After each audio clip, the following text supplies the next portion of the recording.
শ্বশুর যখন শুনলেন যে আমায় ভিক্ষা করে দিন কাটায় এবং পাগলের মতো দাঁড়িয়ে পড়ে, তখন তিনি শ্রীধরের মেয়ে হওয়ার পেয়ে দিলেন।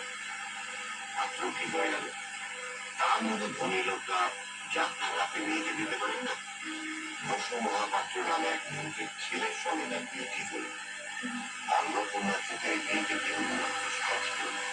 চেষ্টাকে তাকে খুব ভালোবাসত, তাই সে একটা পুরুষ করে বিয়ে আটকানো যায়। তবে সে সম্পর্কে বিবাহ করেছে সেটি আগে শেষ করে বলবো আপনি চান। যদি জগন্নাথের আশীর্বাদী বাতাসের মাথায় করুন, ভালো থাকবেন। তাই যেন হয়, তাই যেন হয়, তাই যেন হয়। সবাই ভালো, সব সব ভালো, প্রধান।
ওম গণেশায় নমঃ, গণেশায় নমঃ, গণেশায় নমঃ। ওম বিষ্ণু বিষ্ণুপৌজি গুণাচরণ কৃষ্ণনে সত্যি করুণায় সত্যি কর।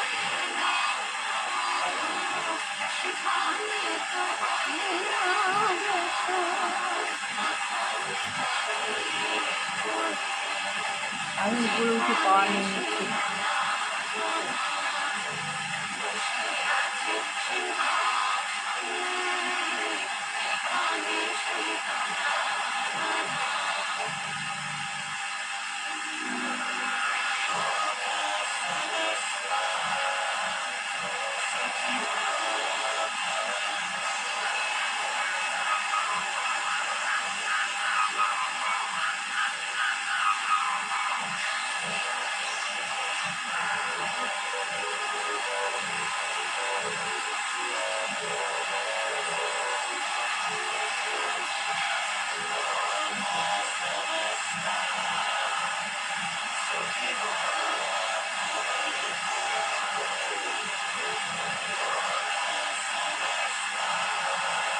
আমার হাজব্যান্ডকে পাওয়ার দিচ্ছি, ছেলেকে পাওয়ার দিচ্ছি, বৌমাকে পাওয়ার দিচ্ছি, বিশ্বের মেয়েদের উপর পাওয়ার দিচ্ছি।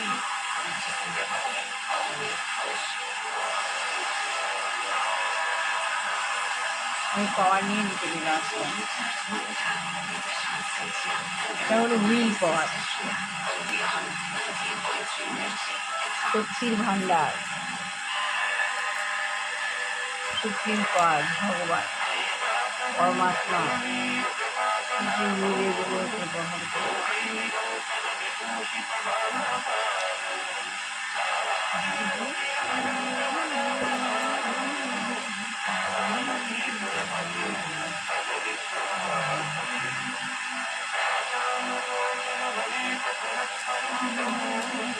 পরমাত্মা সরস্বতী জ্ঞানের ভাণ্ডার,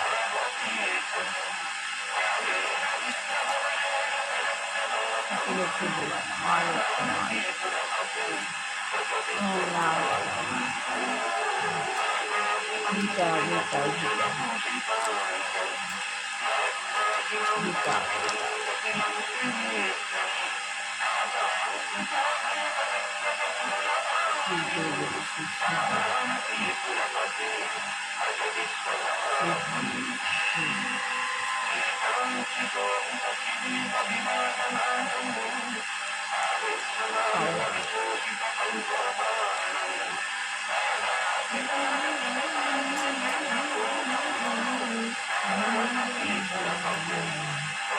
আত্মলাভের পন্থা,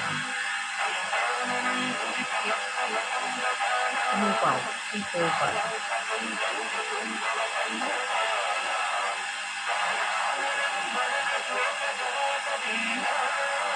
অনেকটা হয়ে গেছে, আর একসঙ্গে এই দুটো পড়া সম্ভব নয়, একটু করে বুঝতে হবে।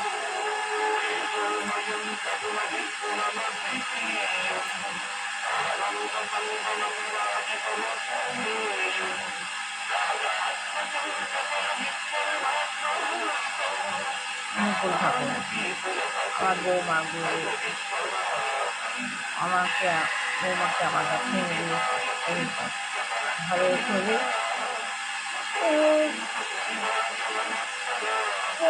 ভগবান।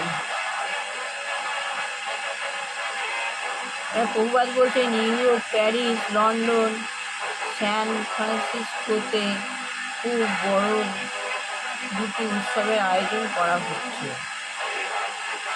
ওইসব জায়গাগুলোতে বড় উৎসব আয়োজন করা হচ্ছে, সেখানে আমার শিষ্যরা রথযাত্রা উৎসবে দুটি উৎসবের আয়োজন করা হচ্ছে, সেখানে আমার শিষ্যরা রথযাত্রা উৎসবে আয়োজন করেছে। জগন্নাথপুরীতে এই উৎসব উদযাপন করা হয়। আপনি কি পুরীতে গেছেন? জগন্নাথপুরীতে এই উৎসব পালন করা বলছে, আপনি পুরীতে গেছেন? প্রফেসর গডবুশ বলছেন হ্যাঁ, ওখানে রথযাত্রা উৎসব তো শরণার্থী কাল থেকে হয়ে আসছে, শরণার্থীর কাল থেকেই হয়ে আসছে। এটি একটি অতি প্রাচীন কথা, প্রকাণ্ড রথ বলছে, এটা একটা প্রাচীন কথা, প্রকাণ্ড রথ। কি প্রভাব বলছে হ্যাঁ, আর সেই প্রথা প্রবর্তন করা হচ্ছে লন্ডন এবং সান ফ্রান্সিসকোতে। সেই প্রথা পালন করা হচ্ছে লন্ডনে, আবার সান ফ্রান্সিসকোতেও পালন করা হচ্ছে। আস্তে আস্তে অন্যান্য দেশও প্রবর্তন করবো, আস্তে আস্তে অন্যান্য দেশও প্রবর্তন করবো। অবশ্যই কনফিউজ বলতে লন্ডনে তো অনেক ভারতীয় আছে, লন্ডনে তো অনেক ভারতীয় আছে।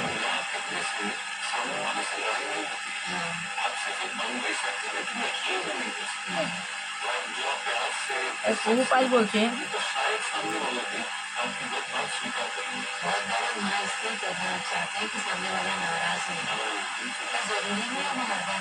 প্রভুপাদ বলছেন ভারতীয় আছে ঠিকই, তবে সেখানে এই রথযাত্রা সমস্ত আয়োজন কবে, সেখানে এই রথযাত্রা সমস্ত আয়োজন করে ইংরেজ এবং আমেরিকান ছেলেমেয়েরা। আচ্ছা, সেখানে তো রয়েছে, ওসব জায়গায় আয়োজন করে, এই উৎসবের আয়োজন করে কে? ইংরেজরা আর আমেরিকান ছেলেমেয়েরা। লন্ডন আর সান ফ্রান্সিসকোর ভারতীয়রা কেবল চেষ্টা করছে কীভাবে সাহেব হওয়া যায়। লন্ডন আর সান ফ্রান্সিসকো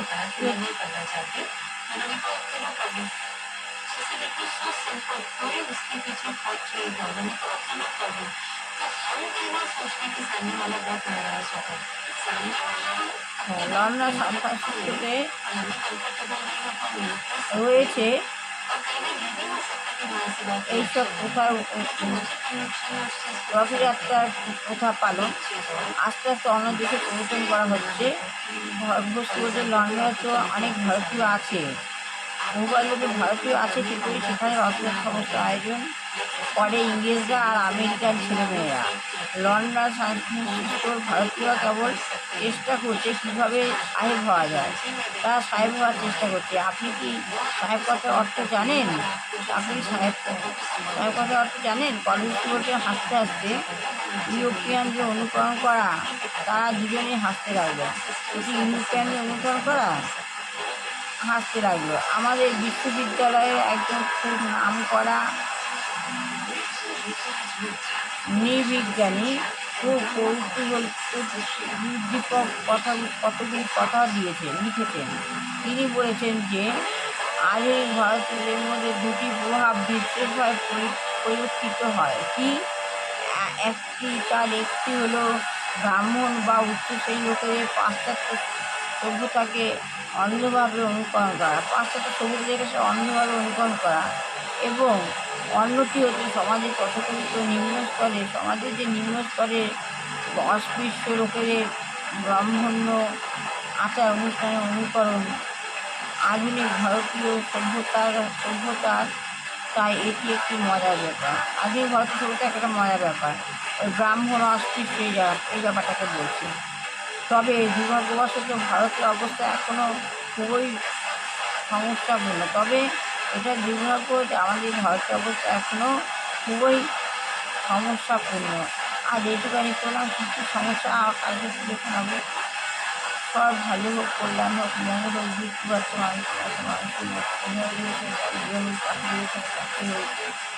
যে গিয়ে দূরে আমাদের পরিবেশ খারাপ করছে। ভগবানের কথা পেছনে আর না হয় সরিয়ে নিই। এছাড়া যেসব গিয়ে রোগগ্রস্ত দিতাম, আর তার কোনো দুর্বলী বাচ্চা কোনো কিছু রোগগ্রস্ত হয়ে আছে, কঠিন রোগ, ভগবান যেন কঠিন রোগ থেকে তাদের মুক্তি দেয়। ছেলেগুমাকে ভালো রেখে রক্ষা করে, কল্যাণ করে, মঙ্গল করে, সব আপনকে দূর করে, শত্রু থেকে দূরে রাখতে, শত্রু দমন করো, সংকট মোচন করো। এছাড়া কোনো খারাপ থেকে সংস্কৃতিকে দূরে রেখো।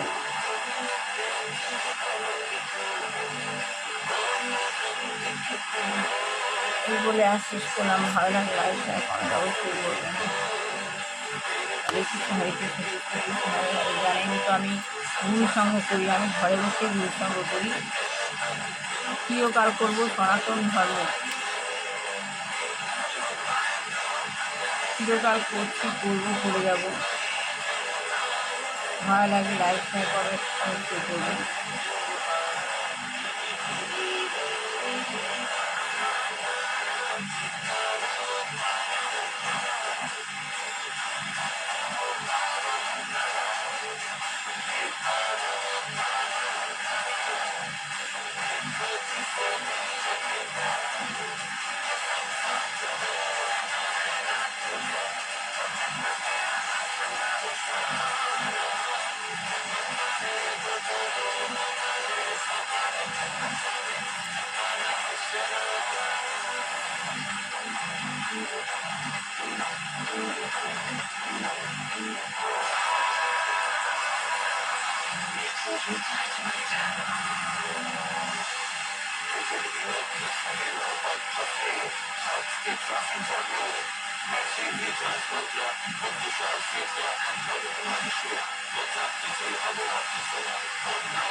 তাহলে এই বিষয়ে একটা গল্প বলবো। সাধু আর জমিদার।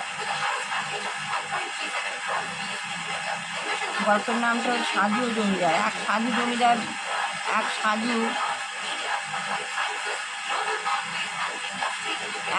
জমিদার বাড়িতে আসে।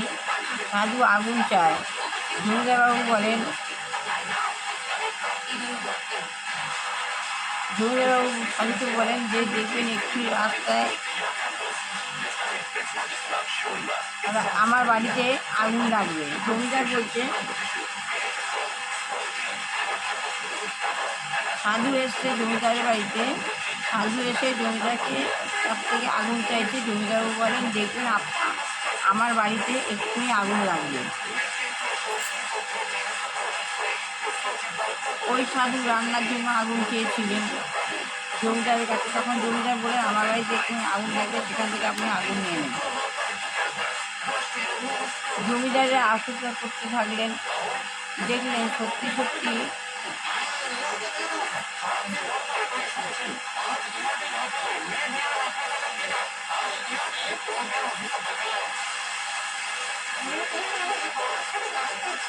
সাধুকে জমিদার বললো দেখবেন আমার বাড়িতে এক্ষুনি আগুন লাগবে। ওই সাধু রান্নার জন্য আগুন চেয়েছিলেন।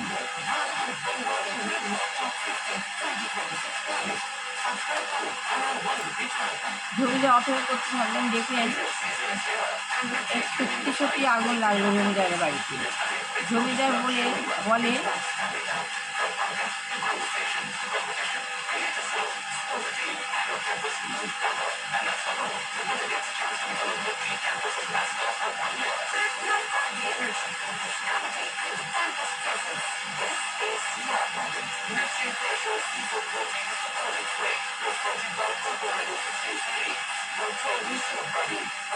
তখন সাধু বলছেন আপনি জানেন যে আপনার বাড়িতে আগুন লেগেছে, তো আপনি কিছু ব্যবস্থা নিচ্ছেন না।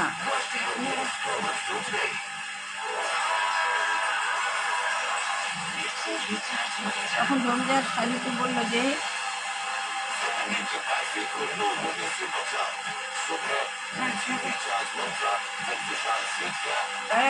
তোমার আগুনের অভাব হবে না, দিয়ে আগুন লাগবে তুমি আগুন নিয়ে নিতে পারবে। সাধু বলে তুমি ভালো, তোমার কিছু খারাপ হবে না তো? তুমি জানো তোমার ছেলে বউ, তুমি কাউকে বাঁচালে না। সাধু দেখলো যে জমিদারের ঘরের ভেতরে আগুন লাগলো, সত্যি সত্যি আগুন লাগলো। তার ঘরের ভেতরে যারা ছিল তারা নিজেই।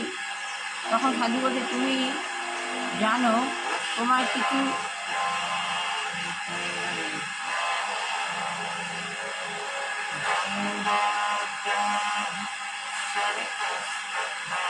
তুমি জানো তোমার ছেলে বউ, তুমি কাউকে বাঁচালে না, তুমি জানতে আগুন লাগবে। সাধু বলছে তুমি তোমার ছেলে বউ কাউকে বাঁচালে না, তুমি তো জানতে তোমার আগুন লাগবে।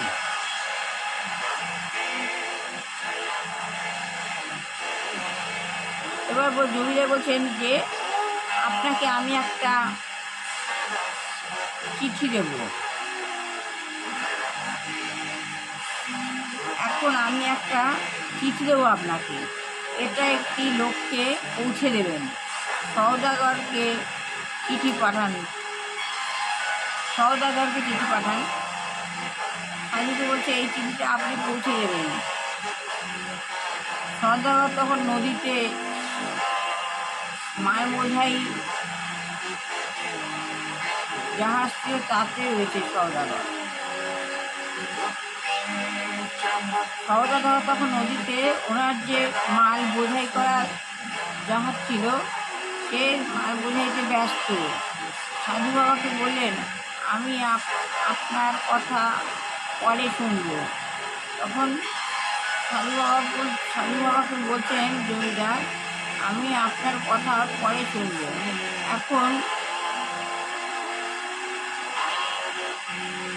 এখনই আমি আপনার কথা উত্তর পরে দেবো। এখনই এই মাল ভর্তি জাহাজটা ডুবে যাবে।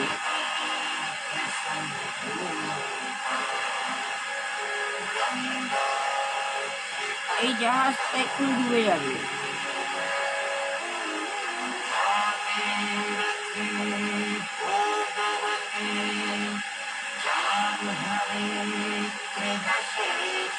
জাহাজগুলো তখন মার বোঝাই জাহাজটা এক্ষুনি ডুবে যাবে। এই জাহাজ ডুবে যাবে, ঝড় উঠবে, এক্ষুনি আমি কোনো রকমের সাথে এক অসুস্থ গাছের নিচে গিয়ে দাঁড়াবো। সাধু বাবাকে বলছে জমিদার যে এক্ষুনি জাহাজে ঝড় উঠবে, জাহাজটা ডুবে যাবে, আপনি আর আমি এক অসুস্থ গাছের নিচে গিয়ে দাঁড়াবো। ঠিক তৃতীয় দিনে তাই হলো। সাধু ভাবেন এই কি কথা, সাধু তো অবাক, ঝড় এলে জাহাজ ডুবে যাবে। সাধু ভাবেন কিন্তু আপনি তো সব জানেন, কেন এত মাল জাহাজে তুললেন কেন? আপনি তো জানেন ঝড় আসবে, জাহাজ ডুবে যাবে, আপনি আমি কোনো রকমভাবে বাঁচবো, তাহলে আপনি কেন এই জাহাজে এত মাল তুললেন?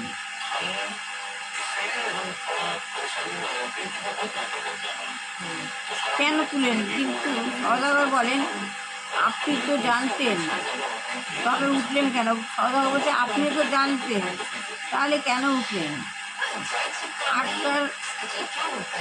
আপনি তো জানতেন। সওদাগর বলছে সাধুকে যে আপনি তো জানতেন যে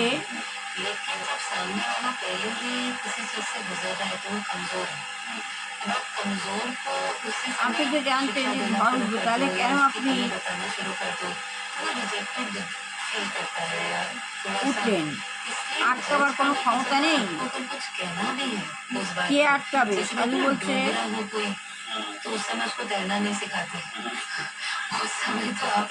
সাধু বলছেন সওদাগরকে আপনি যদি ভাবতেন আপনি ঝড়কে আটকাতে পারতেন।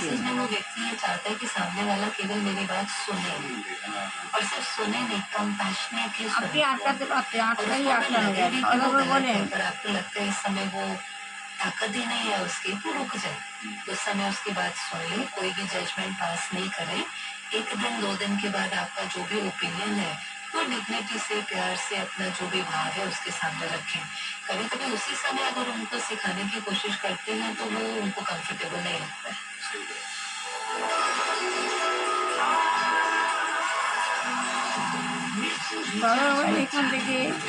এখান থেকে বেশ অনেক মাইল দূরে খোরাসান শহরে আপনার ফাঁসি হবে। সাধুকে বলছে আপনার ফাঁসি হবে, দেখি আপনি আপনাকে কীভাবে বাঁচান। সাধু বলছেন যে জাহাজে ঝড় উঠবে, সব ভেসে যাবে, আপনি জানেন, তবু কেন এত মাল তুললেন? তখন সওদাগর বলছেন এখান থেকে বেশ 8-10 মাইল দূরে খোরাসান শহরে আপনার ফাঁসি হবে, দেখি আপনি আপনাকে কীভাবে বাঁচান। সাধু তো অবাক, সওদাগর কী বলে? সাধু তো অবাক হয়ে সওদাগর কী বলে, সত্যি কি তাই হবে? সাধু জিজ্ঞেস করছে। 6 মাস বাদে হয়ে পড়েছিল। 6 মাস বাদে খোরাসান শহরে আদালতের বিচারে আপনার ফাঁসি হবে। 6 মাস বাদে খোরাসান শহরে আপনার ফাঁসি হবে। সাধু মরুভূমিতে চলে গেল। সাধু ভাবলো আমি মরুভূমিতে চলে যাই, নিজের হাত পা কেটে পড়ে রইল। আর মনে মনে ভাবলেন যে কোথায় খোরাসান শহর, কে আমাকে কীভাবে। সাধু বলল যে আমি মরুভূমিতে চলে যাব। মরুভূমিতে চলে গেল, নিজের হাত পা কেটে পড়ে রইল। বলছে যে কোথায় খোরাসান শহর, কে আমাকে কীভাবে মারবে। কোনো রকমের মরুভূমিতে দিন কাটান। সাধু 6 মাসের আর একদিন বাকি।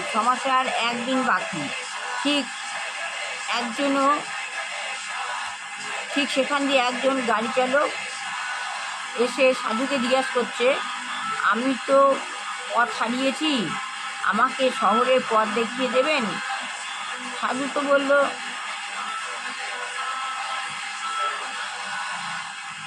আমি রাজি। গাড়ি চালক সাধুকে গাড়ি করে শহরে নিয়ে চলে গেল।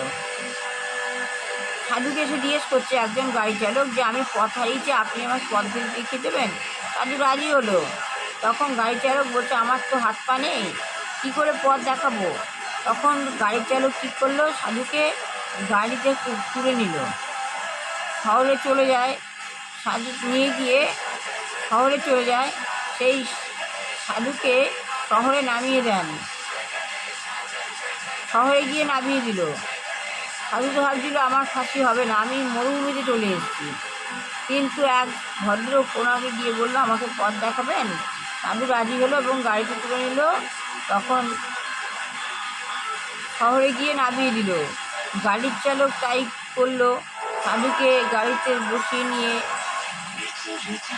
সাধুর সব গাড়িতে বসিয়ে নিয়ে গেল আর সাধুর পথ দেখিয়ে দিল যে কীভাবে সে যাবে, পথ খুঁজে পাচ্ছিল না। সাধু পথ দেখালো। যেই শহরগুলো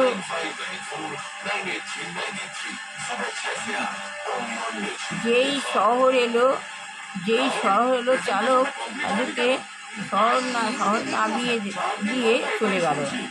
যেই শহর হলো, আর সাধু বলছিল আমাকে শহরে নিয়ে যাবে, শহরে নিয়ে গিয়ে নামিয়ে দিল। এই হলো কালচক্রের খেলা, এটা হলো কালচক্রের খেলা। গাড়ির চালক হলেন কালপুরুষ। এই যে গাড়ির চালক, সেই চালক হলো কালপুরুষ।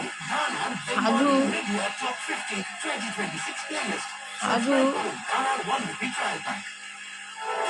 পথিককে জিজ্ঞাসা করলেন এটা কোন জায়গা।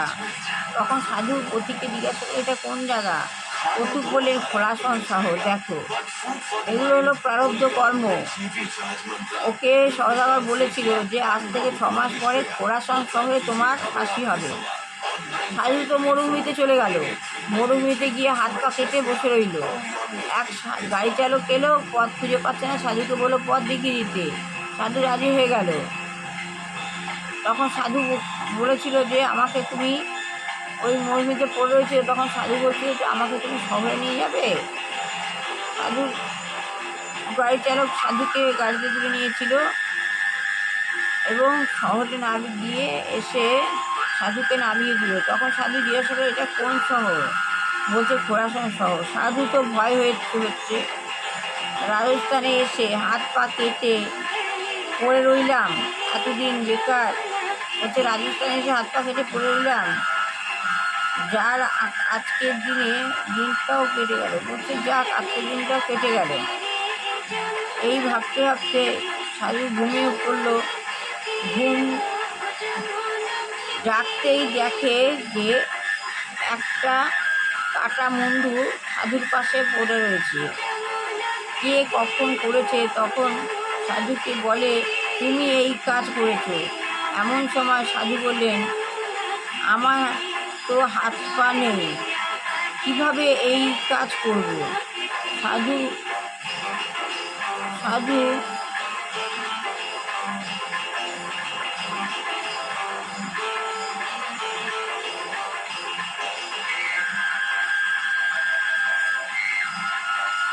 তখন বলেন যে কোথা কাশী, কাহা গুজরাট, কাহা খোরাসন। এই হলো পাপুর। সে সাধু কাশী চলে গেছিল, কাশ্মীর, আবার গুজরাট হলে কাহা কাশী, কাহা কাশ্মীর, কাহা গুজরাট, কাহা খোরাসন। এই হলো প্রারব্ধ। সাধুকে বলেন তুমি মারুনি। তখন ওরা বলছে তুমি মারুনি, কিন্তু তুমি তো জানো কে এই কাজ করেছে। শেষে সাধুর ফাঁসি হয়ে গেল। এই হলো প্রারব্ধ কর্ম। যার কপালে যে প্রারব্ধ কর্ম থাকবে, তখন তাকে সেই প্রারব্ধ কর্মের ফল ভোগ করতেই হবে। জগতের ভগবান কালরূপে, এটা হলো তার বিশ্বের অনুষ্ঠিত রূপ। এটা হলো জগতের ভগবান কালরূপে বিশ্বের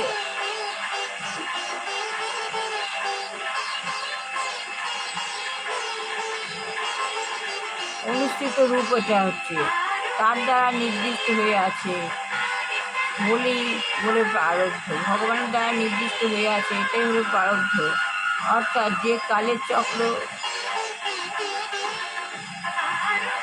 চক্র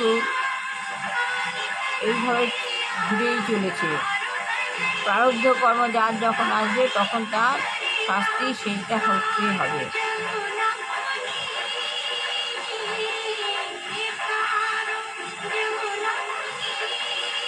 ভৃত্য যেমন মালিকের ইচ্ছা মতো কাজ করে চলে এবং তার বিড়া পেরার সময় থাকে না। যখন মালিকের ইচ্ছা মতো কাজ করে চলে তার বিড়া পেরার সময় থাকে না। কালচক্র আরও আসলে সবাইকে প্রারব্ধ কর্ম ভোগ করতেই হবে। এই হলো জমিদার সাধুর গল্প। ভালো লাগে লাইক শেয়ার কমেন্ট অবশ্যই করবেন। এটা হচ্ছে আমাদের প্রারব্ধ কর্মের কথা বলছে। আমরা যদি প্রারব্ধ কর্ম কাজ করে থাকি সেই কালচক্রের এতে ঘূর্ণমৃত্যুতে আমাদের কালের চক্রে আমাদের প্রারব্ধ কর্মের ফল হোক। আমাদের এখানে এসেছি, যা যা কর্ম করেছি সেই প্রারব্ধ কর্মের ফল এখানেই ভোগ করতে হবে। ভোগ করে তবে তাকে মরতে হবে। এটা হলো আমাদের কালচক্রের নিয়ম। প্রারব্ধ কর্ম সবই প্রারব্ধ কর্ম। আর এই বলে শেষ করলাম। ভালো লাগে লাইক শেয়ার কমেন্ট অবশ্যই করবেন।